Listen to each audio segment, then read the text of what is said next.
In this vlog, I show off this candy wrapper, I give Norton a treat, I do some upgrades to my absolute heap of parts cross-country marathon rig, and I ride some BMX. And well, that's kind of it. I understand if you've already clicked away from this video. Midweek 11K, slow pace. I didn't eat right before leaving, so I stopped at a store, got some Airheads, feeling awesome now. Woo!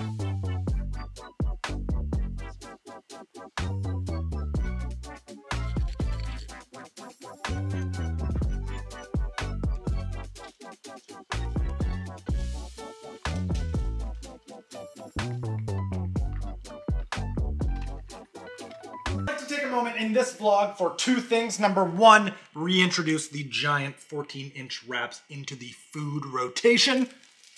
The Heinz hot sauce, it is growing on me. And two, to acknowledge that as I've been doing like all this marathon training and all this running, I've sort of like, I think I've sort of become a runner. Like I'm like into it now. Like I like talking about it. I even got some silly like Cieli running caps, which is important for a bald man because your head does get burnt no matter how much sunscreen you put on, but look how ridiculous these are. Anyway, this one makes it look like I work for FedEx. When I went riding in yesterday's upload and I was like feeling good, I was like, oh yeah, the whole point of me training for like a running marathon in the winter to get ready for it was like to get better and more fit for mountain bike marathoning. Like that's how this all started, so. Yeah, that dovetails nicely into the next subject. I didn't just say it for no reason.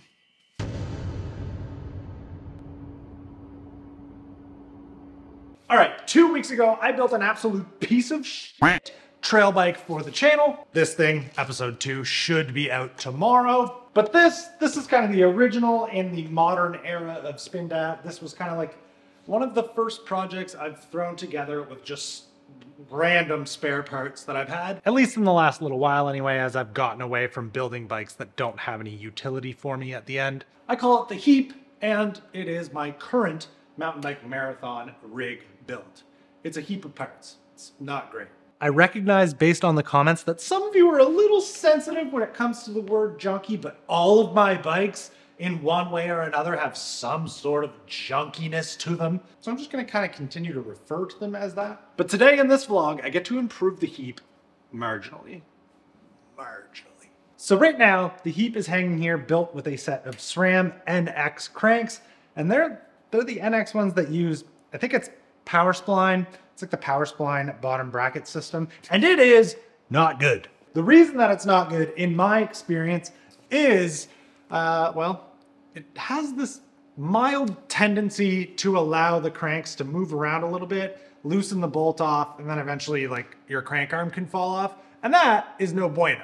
But they're on there because I was originally gonna build this bike with my old SRAM X1s that use a GXP system, which is equally as bad, honestly. But the crank arm bolt had broken. It wouldn't tighten down. So I finally, so that was December, almost 4 months later, ponied up for one of these.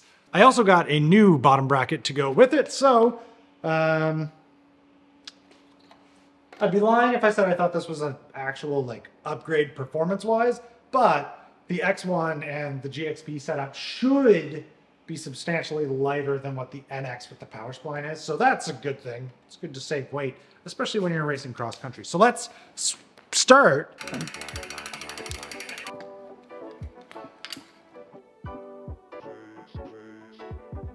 Actually, this is a really great example of just how bad this system is. All I've done is take the crank arm bolt out.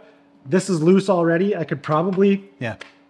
Like if the bolt comes a little bit loose, there's no taper, there's no nothing. Like the crank arm interface can just be ruined. That's bad.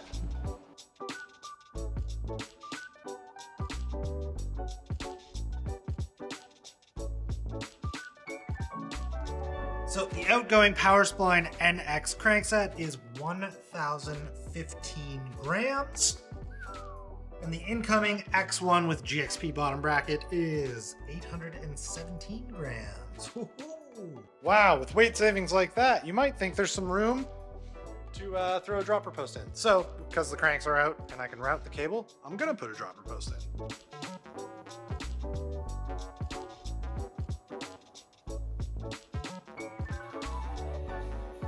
That cable just needs to go up there. Dropper post goes in, laughing.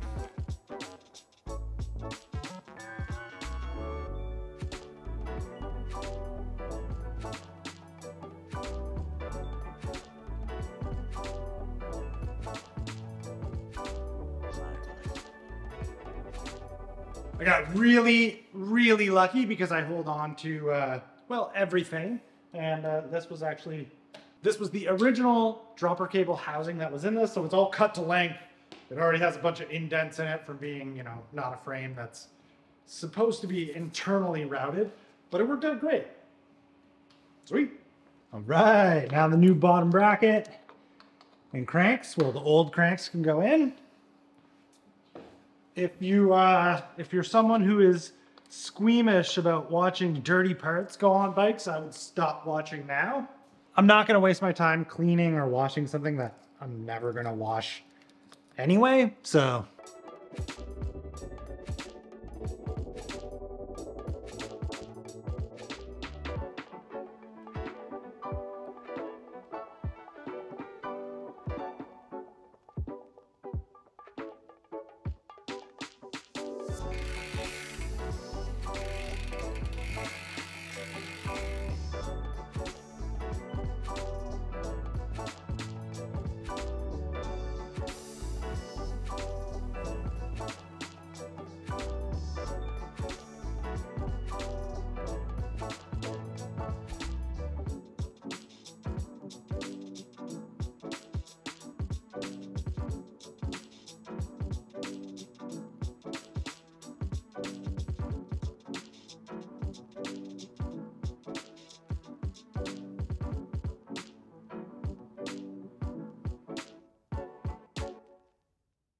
All right, I know you're all still here for a conclusion. How did the upgrades go? Well, I have an answer for you. This build started at 25 pounds, 13 ounces. And after all this work, changing the crank, changing the bottom bracket, adding the dropper post, adding the cable, adding the lever, the weight of the build has come out to 25 pounds, 12 ounces. That's right, the bike has gained a ton of utility and still lost weight. That was a proper use of time for the day. And I don't know about you, but I just find mountain bikes look better with droppers on them. Like even if it's the same seat height, everything, it's just something about that extra step in seat post sizing. You're like, yeah, that looks right. I don't know. Whatever. All right, I'm gonna close this video out with a bad no foot can air with the heap in the background.